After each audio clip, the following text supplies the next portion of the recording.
Starting a new company is very risky. How do you determine when is the best opportunity to start a new company, and how can you get people to support you?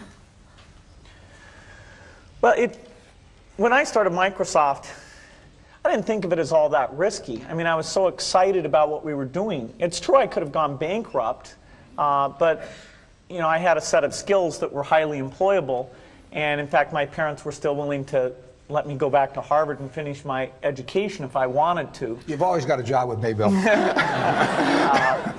And the thing that was scary to me wasn't quitting and starting the company. It was when I started hiring my friends and they expected to be paid.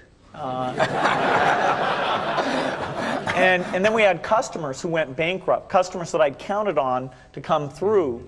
And so then I got this incredibly conservative approach that I wanted to have enough money in the bank to pay a year's worth of payroll, even if we didn't get any payments coming in. And I'm almost true to that the whole time. We have about $10 billion now, which is pretty much enough for the next year.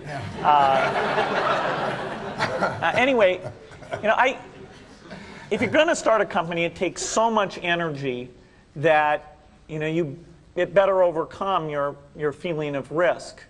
I don't think that you necessarily, if you're going to start a company, should do it at the start of your career. I think there's a lot to be said for working for a company, learning how they do things. If you're young, it's hard to go lease premises. They made that hard for me. You couldn't rent a car when you were under 25 at the time, so I was always taking taxis to go see customers. And the people would say, well, we're going to go have a discussion in the bar. Well, I couldn't go to the bar.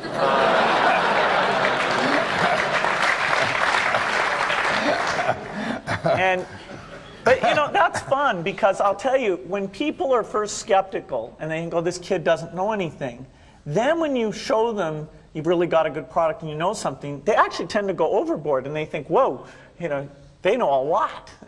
Let's really do an incredible amount with these people. So our youth, at least in this country, was a huge asset for us once we reached a certain threshold. It's hard to hire older people because they'll be a little bit conservative about whether they should come and take the risk. And it took 3 or 4 years before we could go out into the normal sort of employment pool. But those problems that come with starting a firm, you better think of those as part of the pleasure, part of the challenge that is part of the excitement.